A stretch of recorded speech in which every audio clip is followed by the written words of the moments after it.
नमस्कार. कनक खुशी news channel मध्ये आपल्या सर्वांचे स्वागत आहे. आज हिंगणा विधानसभा क्षेत्र आज हिंगणा विधानसभा क्षेत्रामध्ये जिकडे तिकडे प्रचार सभा आणि प्रचार दौरे याच्याने गाजला आजचा रविवार. कारण निवडणुकीला केवळ कमी दिवस असल्याने सर्वच उमेदवार लागले कामाला. उमेदवारासोबत कार्यकर्ते सुद्धा. बहुजन समाज पक्षाचे उमेदवार डॉक्टर देवेंद्र कैकाडे यांच्या प्रचारार्थ देखील प्रिन्स लॉन हिंगणा येथे एका सभेचे आयोजन करण्यात आले होते. या सभेमध्ये प्रथम सुप्रसिद्ध गायक मनोज कोटांगले यांनी आपले गीत सादर केले. यानंतर मार्गदर्शनपर कार्यक्रम घेण्यात आला. यामध्ये राजेंद्रजी कांबळे बामसेपचे, सुधाकरजी सोनपिपळे प्रभारी हिंगणा, महेशजी वसनिक जिल्हा अध्यक्ष बहुजन समाज पक्ष, नरेंद्र मेंढे माजी नगरसेवक वाडी, राजकुमार गोरकर जिल्हा प्रभारी, सुरेश मनोडकर हिंगणा विधानसभा प्रभारी, त्याचप्रमाणे हेमंत पोयाम पूर्व अध्यक्ष छत्तीसगड, डॉक्टर रोहित डहरिया छत्तीसगड वरून आले होते. हिंगणा विधानसभा क्षेत्रामध्ये सुद्धा एका देवाभाऊ म्हणजे डॉक्टर देवेंद्र कैकाडे उभे असल्याने या हिंगणा विधानसभा क्षेत्रामध्ये वेगळेच राजकारण निर्माण झालेले आहे आणि वेगळीच या विधानसभा निवडणुकीला रंगत निर्माण झालेली आहे. कार्यक्रमाचे संचालन सुरेंद्र शेंडे यांनी केले तर आभार महेश वासनिक यांनी मानले. यावेळी मोठ्या संख्येमध्ये बहुजन समाज पक्षामध्ये विविध पक्षातील तरुणांनी पक्षप्रवेश केलेला होता. या तरुणांचे निलाव फुटक्का आणि पुष्पगुच्छाने स्वागत करण्यात आले. या सभेमध्ये मनोज कोटांगले सुप्रसिद्ध गायक यांनी आपल्या गायनातून समाज प्रबोधन आणि निवडणुकीचे महत्त्व डॉक्टर बाबासाहेब आंबेडकर दराजे गौतम बुद्ध कांशीरामजी यांच्या विचाराने प्रेरित होऊन समाजाला मार्गदर्शन केले आपल्या गीतातून. यावेळी मंचावर भानुपात्र रोडेताई तेली समाजाच्या हिंगणा तालुका अध्यक्ष, त्याचप्रमाणे भंते संघरत्न नागपूर हे सुद्धा मंचावर उपस्थित होते. त्याला खालसावरनं वरचा खाली देवासाठी दिवसभर वेळ नाही भेटत. आणि दुसरा एक मास्तर राहते बिचारा अरे तो त्याला नुसता उभी रेषा आळणी रेषा सांगितलं. आता नोकऱ्या गेला, आता या आमच्या बहीण खूप झाली, आता भाषेने खुश करावासाठी त्याने सांगितलं म्हणे तुम्ही 3 महिने. आता स्वातंत्र्य दिन साजरा झालेला आहे.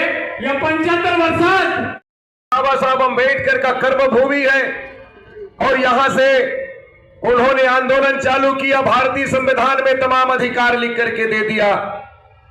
मनुवादियों ने बाबा साहब डॉक्टर अम्बेडकर के तमाम आंदोलन को दबाने का काम किया. लेकिन हमारे बीच में एक ऐसा सूरज आया, बहुजन नायक मान्यवर कांशीराम जी, जिन्होंने परम पूज्य डॉक्टर बाबा साहब अम्बेडकर का वो आंदोलन को पढ़कर समझकर उन्होंने महाराष्ट्र की धरती से सबसे पहले तो महाराष्ट्र के लोगों को जगाने का काम किया. लेकिन बात समझ में नहीं आई और उसी आंदोलन को वन मैन वन वैल्यू, एक व्यक्ति का एक कीमत होनी चाहिए भारत देश में, यहां पर जाति व्यवस्था खत्म होनी चाहिए, इस बात को लेकर के मान्यवर कांशीराम जी ने भारत के हर कोने में जाने का काम किया, साइकिल चलाने का काम किया है. ये आप लोग भी जानते हैं, नहीं जानते ऐसा नहीं है. मैं इस चीज को क्यों बता रहा हूं, उनका कारण हम आपको बताने वाले हैं कि मान्यवर कांशीराम जी ने उस आंदोलन को, उस विचारधारा को लेकर के पूरे भारत देश के कोने कोने में गया और उसका परिणाम मान्यवर कांशीराम जी और बाबा साहब डॉक्टर अम्बेडकर के विचारधारा को दूसरे राज्य के लोगों ने स्वीकार किया. कैसा? हम उस धरती से आए हैं. कौन सी धरती? छत्तीसगढ़ के उस जांजगीर चांपा जिले से आए हैं, जिस जांजगीर चांपा के लोकसभा से मान्यवर कांशीराम जी ने 1984 में पहला चुनाव लड़ने का काम किया, अपना राजनीतिक कैरियर शुरू करने का काम किया. उस धरती से हम चल करके आए हैं। और उस जांजगीर चांपा जिला में एक ऐसा विधानसभा है, आप लोगों ने सुना होगा, पामगढ़ विधानसभा। उस पामगढ़ विधानसभा को हमने 5 बार हाथी छाप के निशान को जिताने का काम किया। कितने बार? 5 बार। और इतना ही नहीं, उनसे लगा हुआ जयजयपुर विधानसभा से हम लोगों ने पिछड़े वर्ग के बेटा केशव चंद्रा जी को हाथी छाप चुनाव चिन्ह में 2 बार विधायक बनाने का काम किया। उसी से लगा हुआ मालखरौदा विधानसभा से लाल साई खूंटे जी को अनुसूचित जाति को जिताने का काम किया। वहीं से लगा चंद्रपुर विधानसभा में हम हर बार सेकंड पोजीशन में आते हैं, थोड़ा सा चुक जाते हैं। उसी सीट से लगा हुआ सारंगगढ़ विधानसभा, वहां पर हम लोगों ने 2 बार हाथी छाप के विधायक बनाने का काम किया। इधर जांजगीर चांपा से लगा मस्तूरी विधानसभा में हम सेकंड पोजीशन में आए, लेकिन उससे और लगा हुआ सीपत विधानसभा को हाथी छाप को जिताने का काम किया। वहीं से लगा अकलतरा विधानसभा में हम लोगों ने सोशल इंजीनियरिंग के माध्यम से, जब माननीय बहन जी का सोशल इंजीनियरिंग कार्यक्रम चला तो एक ठाकुर जी को हम लोगों ने जिताने का काम किया। मेरे कहने का मतलब, जिस महाराष्ट्र की धरती से आंदोलन चालू हुआ, वो महाराष्ट्र की धरती बाबा साहब अम्बेडकर की बात को नहीं समझ पाया, मान्यवर काशीराम जी के बहुजन आंदोलन को समझ नहीं पाया, लेकिन छत्तीसगढ़ के लोगों ने समझा। ताली नहीं बजाएंगे? उत्तर प्रदेश के लोगों ने समझा और माननीय बहन कुमारी मायावती जी को 4 बार मुख्यमंत्री बनाने का काम किया। उत्तराखंड में भी विधायक रहा, बिहार में भी विधायक रहा, जम्मू कश्मीर में विधायक बने, झारखंड में विधायक बने, पश्चिम बंगाल में विधायक बने, मध्य प्रदेश में विधायक और सांसद बने, पंजाब की धरती में विधायक और सांसद बने, हरियाणा में भी विधायक बने। किसी स्टेट में नहीं बना, लेकिन महाराष्ट्र में आज तक नहीं बना। क्यों? इसका कारण ढूंढना पड़ेगा। इसलिए मैं जहां तक समझता हूं कि आज हम यहां पर 5-6 दिन हो गए घूम रहे हैं कि हमारे इस अनुसूचित जाति के भाई, अभी मैं पूछ रहा था विधानसभा के प्रत्याशी को शेड्यूल कास्ट का वोट कितना है, वो बता रहे थे कि 86,000 से ज्यादा भी शेड्यूल कास्ट का वोट है इस विधानसभा में, हिंगड़ा विधानसभा में। लेकिन मिला कितना पिछले में? 9,000। तो इसलिए मैं कह रहा हूं कि वास्तव में हम बाबा साहब अम्बेडकर को स्वीकार नहीं कर पाए, उस मान्यवर काशीराम जी के विचारधारा को स्वीकार नहीं कर पाए, इसलिए हम विधायक नहीं बना पाते। ऐ मेरे बहुजन समाज पार्टी के कार्यकर्ता साथियों, छत्तीसगढ़ से, मध्य प्रदेश से सीख लेनी चाहिए। वहां हम भाईचारा बनाने का काम करते हैं, चाहे तेली, कुर्मी, राउत, नाव, धोबी, कच्छ, करार, मरार, सोनार कोई भी हो, ब्राह्मण, क्षत्रिय, वैश्य कोई भी हो। हमारा भारत के संविधान हर वर्ग, हर धर्मों का सम्मान करने के लिए सिखाती है। लेकिन आजकल हम क्या करते हैं? फेसबुकिया बन गए, फोटो खिंचवा बन गए, फोन से बोल रहे हैं वर्करों को आ जाना भाई। लेकिन हमने क्या किया? हम साइकिल से चलने का काम किए, घर घर जाने का काम किए। आप अगर घर में किसी का जाओगे, कार्यकर्ता के घर में, साइकिल या मोटरसाइकिल से आपको बिठाएगा, आपको चाय पिलाएगा, आपके लिए नाश्ता लाएगा, और बार बार जाते रहोगे तो आपको नेता भी स्वीकार करने का काम करेंगे। और उसका उदाहरण मैं ही हूं। हम पोलिंग बूथ के अध्यक्ष से लेकर के आज जिला अध्यक्ष के पद तक हम पहुंच पाए हैं। मेरे दोस्तों, जिस मान्यवर काशीराम जी के उस 1984 में मान्यवर साहब ने लड़ा, और सीट से अभी 2024 में हमको लोकसभा लड़ाने का काम किया, माननीय बहन जी ने हमको टिकट देने का काम किया। इतना ही नहीं, हमारे काम को देख करके हम 5 साल हमको कृषि उपज मंडी के सदस्य बनाने का काम किया, यही कार्यकर्ता। और हमारे अच्छे कामों को देख करके फिर समय आया तो हमको जिला परिषद का सदस्य बना दिया। और इतना ही नहीं, हमारा 4 सदस्य होने के कारण हमें जिला पंचायत का उपाध्यक्ष बनने का भी अवसर प्राप्त हुआ है। मेरा कहने का मतलब, जो कार्यकर्ताओं के बीच में जा जा करके अपने महापुरुषों के विचारधारा को फैलाने का काम करेगा, पोलिंग बूथ में जाने का काम करेगा, चौड़ा में बैठ करके लोगों को समझाने का काम करेगा, उसी को नेता स्वीकार करते हैं और वही व्यक्ति चुनाव जीत के आएगा। फेसबुकिया लोग नहीं आएंगे। ये सोशल मीडिया प्रचार का माध्यम है, ऐसा नहीं है, लेकिन हमें प्रैक्टिकल में हर के हर में जाना पड़ेगा प्रचार के लिए, लेकिन हम नहीं जा पाते। हम तो इतने में भूले हैं कि हमारा ये आंदोलन है, हमारा विचारधारा है, पकड़े हैं मात्र जय भीम, लेकिन बाबा के रास्ता में चलेगा कौन? ये तो अभिवादन है। अभिवादन करने से आपकी सरकार नहीं बनेगी। आप अभिवादन करते रहिए, लेकिन जय भीम के रास्ता में चलना पड़ेगा। आपको बाबा साहब अम्बेडकर के रास्ता में चलना पड़ेगा। हम लेकिन क्या कर रहे हैं? हम केवल बाबा साहब डॉक्टर अम्बेडकर को भगवान मान लिए। क्या भगवान? फोटो लगाए हैं, अगरबत्ती उतार रहे हैं, उसके रास्ता में चलते नहीं है, बाबा साहब की जय जयकार कर रहे हैं। हम तो देख रहे हैं ना कि हम केवल भगवान बना दिए। बाबा साहब डॉक्टर अम्बेडकर ने क्या कहा? ए मेरे बहुजन समाज पार्टी के कार्यकर्ता साथियों, बहुजन समाज के लोगों, मैं मूर्तियों में नहीं, मैं तो किताबों में हूं। मैं पढ़ने लायक हूं, मैं पूजने लायक नहीं हूं। तो हम कहां उनकी बात को मान रहे हैं? क्या हम उनका पूजा कर रहे हैं और उनकी मूर्ति लगा रहे हैं? लगाना अच्छी बात है, लेकिन प्रेरणा भी लेनी चाहिए कि मेरे बाबा साहब डॉक्टर अम्बेडकर अपने इस उंगली को किधर इशारा किया, उधर इशारा किया है। मेरे अनुसूचित जाति, अनुसूचित जनजाति, पिछड़ा वर्ग के भाइयों, धार्मिक अल्पसंख्यक भाइयों, ए मेरे बहुजन समाज के लोगों, जाओ ये सांसद की कुर्सी पर कब्जा करो, तुम्हारा भाग्य वहीं से बनेगा। ये बाबा साहब ने इशारा किया, लेकिन हम उस इशारे को नहीं समझ पाए और हम अपने बाबा को भगवान बना करके घूमते रहे। तो आइए मैं आपसे अपील करता हूं, इसलिए अपनी कमजोरी को हम दूर करें, अपनी पोलिंग बूथ में जाएं, रात भर जगें और अपना ये सच्ची निश्चय ईमानदारी के साथ, क्योंकि चोर लुटेरा आएंगे, आपके वोटों को खरीदने का काम करेंगे, उसका सुरक्षा करना आपकी जवाबदारी है। और हम लोगों ने जिस आज रात को है, कल भी रात होगा, उसके बाद वोटिंग होगा, तो हम क्या करते हैं? हम चौक चौबंद लगा देते हैं हमारे कार्यकर्ताओं का। हर पोलिंग बूथ में 10 से 20 लोग रात भर जगते हैं कि कोई चोर ना आ जाए, कोई वोट को खरीदने का काम ना करे, और कोई आएगा उसके लिए आपके पास चुनाव आयोग के लिए जगह है, सिविजिल में आप शिकायत कीजिए कि रात में कोई आता है और वोट खरीदता है, तो उसको आप रोक लगाने का काम कर सकते हैं। लेकिन मेरे दोस्तों, यही नहीं होने के कारण हमारे वोटों की सुरक्षा नहीं होता। लेकिन आपको विश्वास दिलाता हूं, यहां पर आपका खाता खुलने जा रहा है।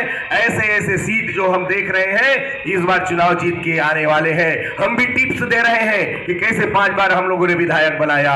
अगर जो प्रत्याशी मान गया, जो पदाधिकारी मान गया, उनकी सीट का जीत होना तय है। लेकिन अपने आप में युगो करके अगर हम चलते रहेंगे तो नहीं बन पाएगा। इसलिए मेरे दोस्तों, आप लोगों से मैं हाथ जोड़ के करबद्ध प्रार्थना करता हूं, आप तो यहां पर आए हैं मेरे माता बहनों, हमारे प्रत्याशी भाई देवेंद्र जी को एक एक वोट दिला करके आप हजारों वोट से आगे ले जा करके उनको विधायक बनाने का काम करेंगे। आइए, समय ज्यादा नहीं है, चूंकि चुनाव आयोग भी देख रहा है।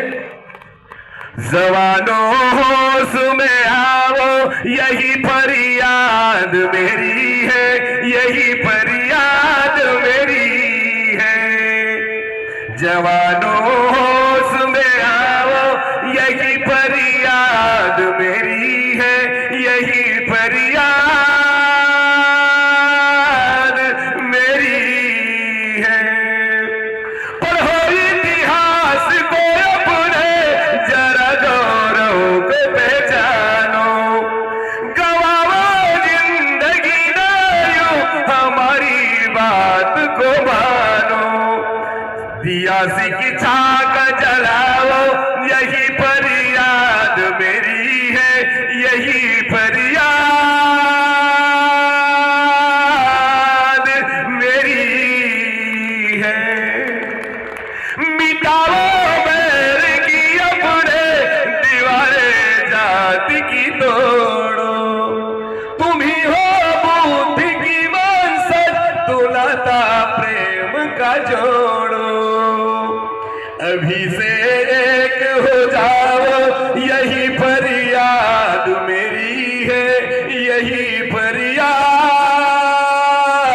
मेरी है हुआ जो भी तुम्हारे संग इसे तुम भूल न जाना किसी के साजिशों में फिर कभी तुम आ नहीं जाना जरा होशियार हो जाओ यही में फरियाद मेरी है यही फरियाद मेरी है बड़ा संघर्ष बाबा ने किया था आपके खातिर तुम्हारी मुश्किलों का हल दिया था आपके खातिर वही रोशन न बुझाओ यही फरियाद मेरी है यही फरियाद मेरी है जय भीम जय भारत जय जय काशीराम धन्यवाद आलेले होते आमचे डॉक्टर साहेब हे सुद्धा आता बोलणार आहेत आपल्याकडे फक्त 20 ते 22 मिनिटं आहे आणि अगदी 1 मिनिटामध्ये पुन्हा भंतेजी बोलणार आहेत मी सर्व महापुरुषांना अभिवादन करतो स्टेजवर बसल्या सगळ्या पाहुण्यांना अभिवादन करतो माझ्या समोर असलेले सगळ्या माझ्या माता बहिणी यांना सुद्धा जय भीम करतो आणि माझा संपूर्ण वेळ जो 2 मिनिटाचा आहे तो भंतेजीला देतो आणि शेवटी अध्यक्ष भाषण आमच्या साहेबांचं होईल निंदेचे श्रवण नको माझे कानी बदली करून ठेवी देवा अपवित्र वाणी नको माझ्या मुका त्या जुनी मुका बराच मी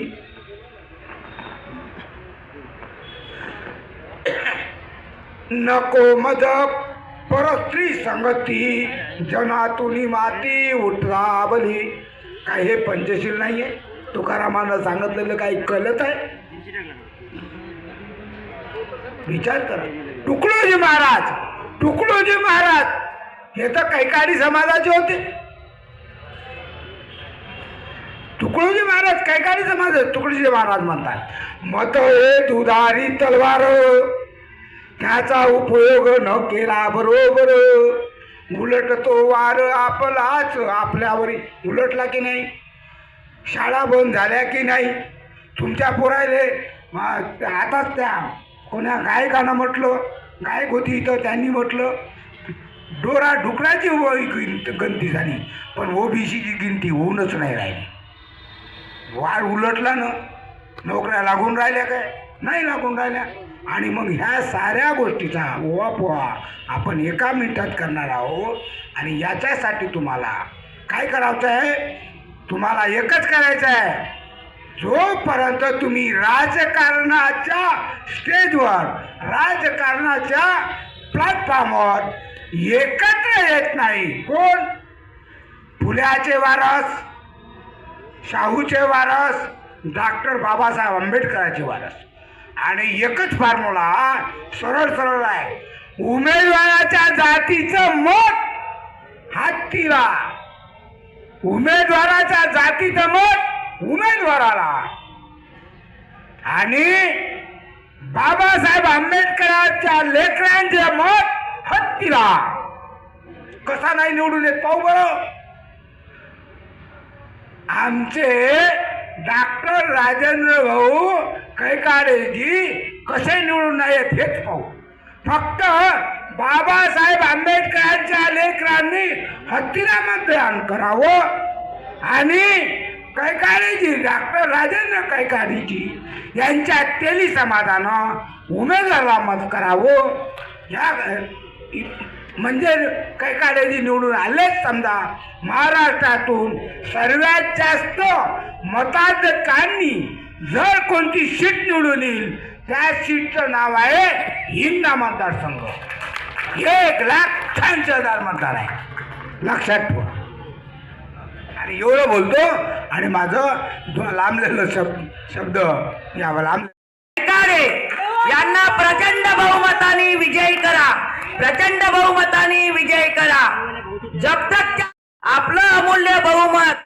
चिंगारी आहे, फुल नाही चिंगारी आहे. म्हणून आमच्या तेली समाजाला 40 वर्षाच्या पूर्वी तिकीट मिळाली नव्हती, पण आता दुर्दैवाने डॉक्टर बाबासाहेब आंबेडकर आपल्या भारताचे शिल्पकार आहे आणि हे सर्वात जास्त श्रेष्ठ आहे. याच्या समोर कोणी जाऊ शकत नाही. म्हणून आपण सांगतो कैकाले साहेबांना विजय करा, प्रचंड बहुमताने विजय करा. तुमच्या समोर 2 शब्द बोलून मी माझे समर्थन घेते आणि जय हिंद, जय महाराष्ट्र.